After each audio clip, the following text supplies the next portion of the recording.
ফরিদ ভাই, আমি জানতে চাই যে এখন যে নতুন সমীকরণ হবে রাজনীতির, সেই নতুন সমীকরণটা কেমন হবে বাংলাদেশে?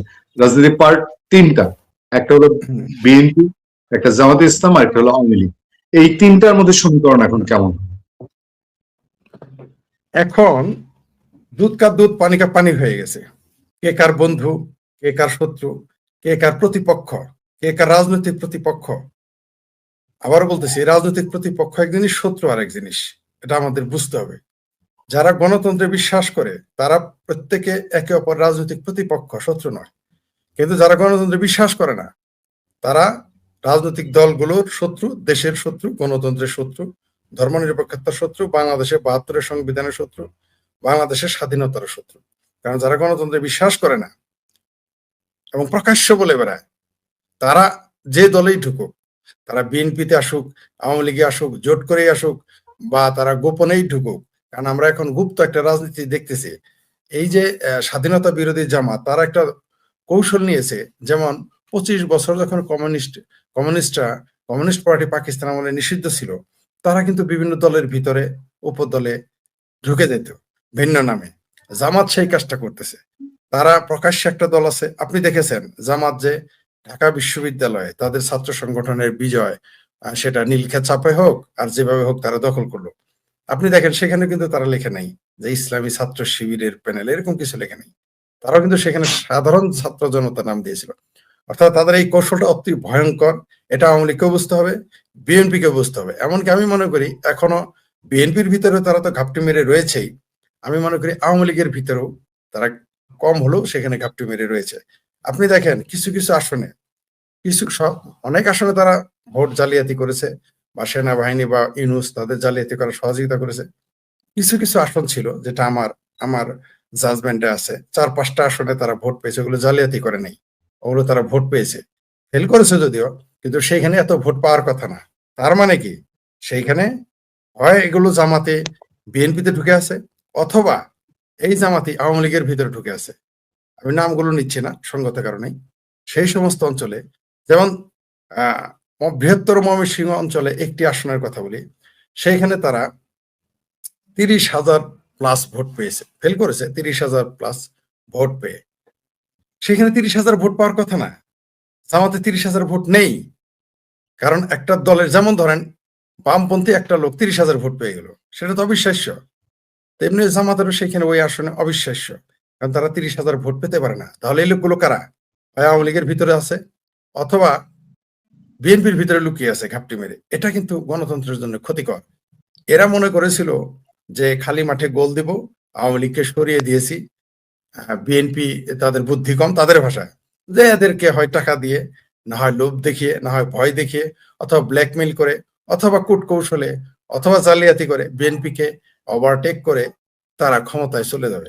কিন্তু বাংলাদেশের জনগণ কিন্তু এই স্বাধীনতা বিরোধী ৭১-এর খুনি ধর্ষকদের যে ক্ষমা করে নাই এবং ক্ষমা করবে না, এবারে কিন্তু এই 2024-এর এই নির্বাচনে কিন্তু সেটা বুঝিয়ে দেওয়া হয়েছে।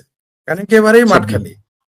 জি, সরি, 2024-এর এই যে নির্বাচন, এই যে 12 তারিখের আমরা যে নির্বাচন দেখলাম, তারা 17-18 মাস কত আয়োজন করলো, কত টাকা দেশ বিদেশ থেকে আনলো, কিন্তু তারা বিজয়ী হতে পারেনি।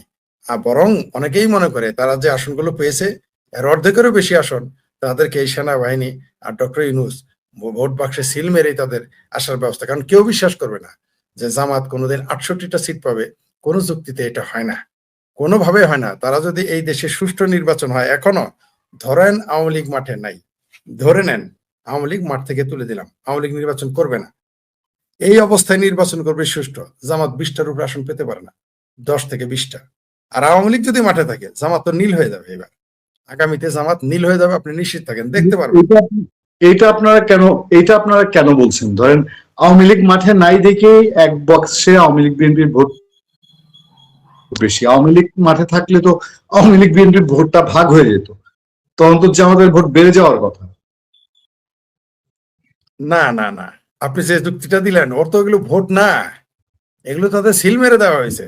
আচ্ছা আপনি বলেন তো আমাকে, তারেক রহমানের সাথে ঢাকার একটি আসনে যে লোকটা ভোট পেয়েছে মাত্র 4,000 ভোটের ব্যবধান, পৃথিবীর যারা বাংলাদেশে যারা রাজনীতি সরে সরে ক খ জানে তারা এটা বিশ্বাস করবে এত ভোট পেতে পারে? তারেক রহমানের সাথে প্রতিদ্বন্দ্বিতা করে মাত্র 4,000 ভোট কম পেয়েছে, 4,000 সামথিং। মানে আর 4,000 ভোট পেলেই তারেক রহমান সেখানে ফেল ঢাকাতে। কোন ব্যক্তি, যে ব্যক্তিকে কেউ চিনে না, আপনি এটা বিশ্বাস করেন? এটা লজিকে হয়? তা আবার তারেক রহমানের সাথে। জামাতের আমির তো নিজের কেন্দ্রেই ফেল করেছে, যদিও তাকে পাশ দেখানো হয়েছে, তার কেন্দ্রেই তো সে ফেল। তা আপনি মনে করেন যে লোকটার নাম জানে না, চিনে না, জানে না, তাকে আপনি এতগুলো ভোট কোত্থেকে আসলো? আচ্ছা, মির্জা আব্বাসের কেন্দ্রে কে দাঁড়িয়েছিল?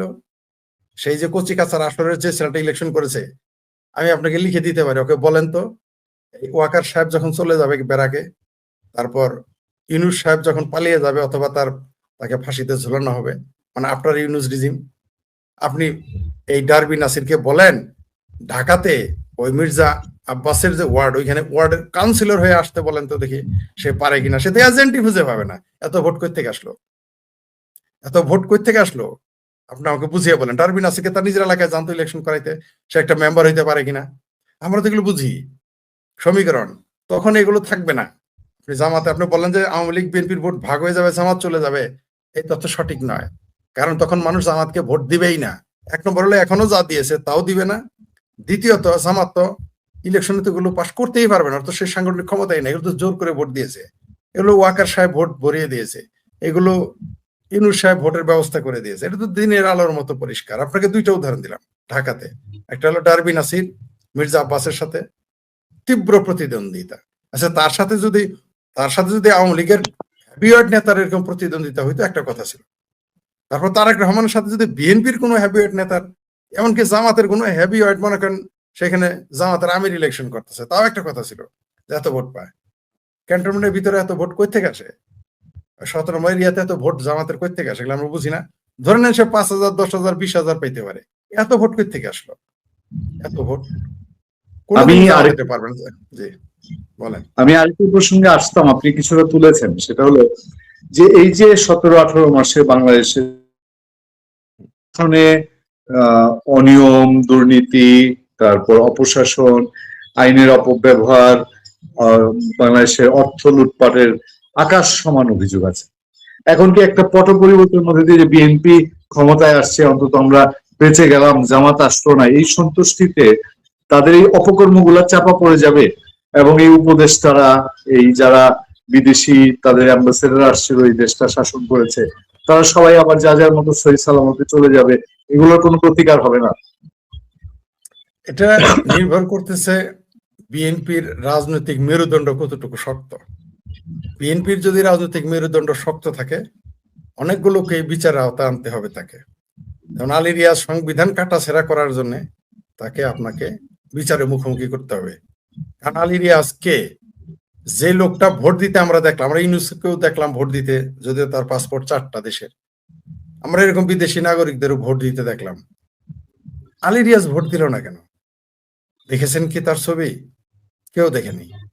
তাহলে যে লোকটা ভোট নিজেই দিল না, যে এই বাপ্পারাজের হেনা ভোটের জনক, যাকে এখন সংবিধান হাবা বলা হয়, এই সংবিধান হাবা, তাকে কেউ সংবিধান বাবা বলে, আর ভাই সংবিধান বাবা তো তাকে ইজ্জত দেওয়া হয়, এটা সংবিধান হাবা। ডক্টর মঞ্জুরে খোদা টরিক বলেছেন যে তিনি তার ছাত্রর সাথে এই সংবিধান হাবাকে বসতে বলেছেন, যে সংবিধান কিরকম বুঝে, আমার ছাত্রর সাথে বসুক, আমি একটু দেখতে চাই। থালি রিয়াজ নাকি আলী রিয়াজ, তাকে সেই দেশের নাগরিক কিনা, তাকে নিয়ে আসছেন আপনি সংবিধান কাটছেট করতে? এটা তো হবে না। এগুলো বিএনপিকে মনে রাখতে হবে। সুতরাং অনেক মানুষকে যারা এখানে হত্যা করেছে, আপনি জানেন যে শ্রীলঙ্কায় একজন তাদের সেই আন্দোলনের সময় একজনকে মেরে ফেলেছিল, তার ফাঁসি হয়েছে, তার মৃত্যুদণ্ড হয়েছে। আইনের শাসন আপনাকে প্রতিষ্ঠিত করতে হবে। আপনি যদি আইনের শাসন প্রতিষ্ঠিত না করেন, ইন্ডেমনিটি দিয়ে দিচ্ছে, তারেক রহমান কি এই ইন্ডেমনিটি বলবৎ রাখবে? তারেক রহমান যদি ইন্ডেমনিটি বলবৎ রাখে, তাহলে সমস্ত দায়ভার তারেক রহমানের কাঁধে চাপবে। ইতিহাস কাউকে ক্ষমা করে না। ইতিহাস তার নিজস্ব গতিতে চলে। ইতিহাস আবার ফিরে আসে, ইতিহাস বারবার ফিরে আসে।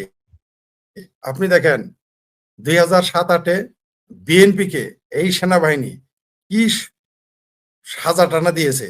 খোদ তারেক রহমানকে মেরে পিটিয়ে মাজা ভেঙে, তাদের ভাষা, তাদেরকে দাসখত দিয়ে তাকে দেশ ছাড়া করেছিল। আর আপনি দেখেছেন তৎকালীন সময় বিএনপির নেতা কর্মীদের উপরে কিরকম স্টিম রোলার চালিয়েছিল সেনাবাহিনী। এখন ঠিক কত 17 বছর পরে বা 18 বছর পরে ইতিহাসের পুনরাবৃত্তি ঘটলো। এখন সেই আর্মি কার উপর স্টিম রোলার চালাচ্ছে? এই আওয়ামী লীগের উপরে, যাদেরকে 8 সালে ক্ষমতা আসার সহযোগিতা করেছিল। তো সেনাবাহিনী এগুলো ইন্ডেমনিটি আপনি দিবেন মানে কি? ইন্ডেমনিটি থাকবে না। কয়েক দশক পরে বঙ্গবন্ধুর খুনিদের বিচার হয় নাই? হবে। এদের বয়স কত? আজকে যারা থানা লুট করেছে, পুড়েছে, পুলিশ পিটিয়ে মেরে জ্বালিয়ে দিয়েছে, বিভিন্ন জায়গায় আগুন, তার বয়স কত? 25, 30? এরা তো বেঁচে থাকবে। এই ইন্ডেমনিটি কয়দিন আপনি টিকিয়ে রাখবেন? তারেক রহমান যদি ইন্ডেমনিটিকে স্বীকৃতি দেয়, সমস্ত দায় তাকে বহন করতে হবে। যেমন 32 নম্বর বাড়ি ভাঙার ব্যাপারে তারা কোনো নিন্দা জানায় নাই। তার মানে কি? 32 নম্বর বাড়ি ভাঙার দায় তাদেরও আছে। এই দায় তাকে নিতে হবে। এখন সে বলবে যে তার মায়ের বাড়িও তো ভাঙিয়া সেখানে ক্যান্টনমেন্টে বাড়িঘর করেছে। তার মায়ের যে বাড়ি ভাঙছে সেটা কোর্টের মাধ্যমে। আপনি কোর্টের মাধ্যমে 32 ভাঙতেন, তাহলে না বুঝতাম যে শেখ হাসিনাকে বা আওয়ামী লীগ সরকারকে আপনি যা ইচ্ছা তাই বলতে পারবেন। কিন্তু সে একটা মিনিমাম একটা বিচারের কাঠগড়া এনে বিচারিক প্রক্রিয়ার মাধ্যমে সেটা করেছে। কিন্তু 32 নম্বর যারা ভেঙেছে, ওই আমেরিকা থেকে, ফ্রান্স থেকে বুলডোজার পাঠায়, আমরা দেখেছি। কোনো নিন্দাও কেউ জানে নাই। তো এগুলো আপনি ইন্ডেমনিটি দিলে এর দায়ভার আপনাকে নিতে হবে। আগামীতে যদি আপনি ধরেন 32 নম্বর যারা ভেঙেছে তাদের যদি আপনি বিচার আওতায় না আনেন, তাহলে গ্রামীণ টাওয়ার ভাঙার লোকদের একদিন গ্রামীণ টাওয়ার যখন ভাঙবে সেটা কিভাবে রুখবেন আপনি? বা বিএনপির অফিস যে আবার যে ভাঙবে না পল্টনে গুলশানে, সেটা আপনি রুখবেন কিভাবে? আপনি রুখতে পারবেন না যদি আপনি এগুলো আইনের প্রক্রিয়া না আসেন। তাহলে রিটার্ন করবেই। আপনি রাজনীতিবিদেরা যদি, সবচেয়ে বড় যে কথা, যদি এই রাজনীতিবিদেরা তারা সহনশীল রাজনীতির মধ্যে না আসে, গণতান্ত্রিক প্রক্রিয়ায় না আসে, তাহলে মৌলবাদী শক্তি, জামাতের মতো খুনি, বদমাইশ, ধর্মান্ধ, এরা ক্ষমতায় চলে যাবে। চলে যাবে মানে বিদেশি শক্তির সহায়তায় এরা ক্ষমতা দখল করে। এদের তো কেউ ভোট দিবে না, আপনি নিশ্চিত থাকেন। যত কিছু ঘটুক, এদের কোনোদিন ভোট দিয়ে বাংলাদেশের জনগণ একক সংখ্যাগরিষ্ঠ হিসেবে ক্ষমতায় আনবে না। কিন্তু এরা জোর করে বা বাইপাস করে বা তারা পেছন দরজা দিয়ে সন্ত্রাসের মাধ্যমে বিদেশি শক্তি সহায়তা এরা ক্ষমতায় চলে যাবে। এটা ঘটতে পারে যদি আওয়ামী লীগ বিএনপির মতো বড় দুইটি দল এইভাবে কলহে লিপ্ত থাকে এবং গণতন্ত্রকে হত্যা করে, তাহলে তারা নিজেরাই ধ্বংস হয়ে যাবে, এই দেশটাও ধ্বংস হয়ে যাবে, কোনো সন্দেহ নাই। আর জামাত এই তালেই আছে, জামাত এই সুযোগের অপেক্ষায় আছে। আপনি দেখেন, আওয়ামী লীগ বিএনপি লুটের কথা বললে মানুষ সেটা বারবার বলে, জামাত এইরকম মানুষকে এত মিথ্যা বললো, এই যে বেহেশত দোজক, তারপর টাকা পয়সা দিয়ে। দেখেন এদের ধর্মান্ধ লোকগুলো এদের ব্যাপারে ব্লাইন্ড, এরা এই সুযোগটাই নেয়। ওই যে এরা দেখেন 71 এত অপকর্ম করেছে, তারপর প্রথমে ছিল আহ আগে ইসলাম, পরে লাগাইছে পিছে ইসলাম। ঠিক আছে, বাংলাদেশ কখনো রাখে সাথে, কখনো রাখে না। তো এই যে ইসলাম শব্দ লাগিয়ে এরা টিকে আছে। তো এই মৌলবাদী শক্তিকে যদি আপনি এখনই প্রতিরোধ না করেন, এখনই তো আপনি 77 মানে 68 এবং তার জোট মিলে বোধহয় 70-এর কাছাকাছি চলে গেছে বা 80-র কাছাকাছি চলে গেছে। এদের যদি আপনি না রোধ করতে পারেন, তাহলে বিএনপির কপালেও খারাপই আছে, আওয়ামী লীগের জন্য খারাপই আছে, দেশের কপালেও খারাপই আছে। আর এই স্বাধীন বাংলাদেশে 77টি আসন জোর করেও যে তারা নেয়, এটাই তো আমি অবাক হয়ে গেছি। এটা কি করে সম্ভব? এইখানে মিরপুরে দেখলাম, যে মিরপুরে ছিল বধ্যভূমি, যেখানে এত মানুষকে মেরে ফেলা হয়েছে মুক্তিযুদ্ধের সময়, সেখানে পাশ করছে একজন স্বাধীনতা বিরোধী সাজাপ্রাপ্ত, মানবতা বিরোধী, স্বাধীনতা বিরোধী সাজাপ্রাপ্ত আসামির ছেলে। ওই অঞ্চলে, ওই আসনের আওয়ামী লীগ, বিএনপি এবং বামপন্থী নেতাদের গলায় দড়ি দিয়ে মরে যাওয়া উচিত। এখন বিএনপি দোষ হবে আওয়ামী লীগকে, আবার বামপন্থীরা দোষ হবে বিএনপি এবং আওয়ামী লীগকে। এগুলো দোষাদোষী, দায় নিতে হবে, দায়িত্ব নিতে হবে। আওয়ামী লীগকেও যেমন দায়িত্ব নিতে হবে, বিএনপিকেও দায়িত্ব নিতে হবে, বামপন্থীদেরও দায়িত্ব নিতে হবে। এই স্বাধীনতা বিরোধী, এই যারা স্বাধীনতা বিরোধী শক্তির যে যারা অগ্রভাগে ছিল, তাদের পুত্র কিভাবে সেখানে পাশ করে? কি করে সম্ভব ঢাকার মতো জায়গায়? অনেকেই দুষতেছে যে রংপুরে তারা মফিজ, তারা ভোট দিয়েছে। মিরপুরে তো আর, এই ঢাকাতে তার মফিজেরা থাকে না, এইখানে কিভাবে পাশ করলো? যে জামাতের আমির নিজের এলাকায় গিয়ে জামানত হারায়, ঢাকা শহরে সে কিভাবে পাশ করলো? এখানে তো মফিজেরা থাকে না। এই যে মেটিকুলাস ডিজাইন, এই ডিজাইন যদি আপনি ঠেকিয়ে দিতে চান, তাহলে অবশ্যই বাংলাদেশে গণতান্ত্রিক প্রক্রিয়া চালু রাখতে হবে। যদি আপনি গণতান্ত্রিক প্রক্রিয়া চালু না করেন, এইভাবে আপনি দেখেন সেনাবাহিনীর হাতে এই জামাতেরা কিন্তু ডলা খায় না। কারণ কি? সেনাবাহিনীর হাতে ডলা কারা কারা খেয়েছে, বিএনপিও খেয়েছে, সেনাবাহিনী থেকে সেনাবাহিনীর প্রধান এই দলটি প্রতিষ্ঠিত করেছে।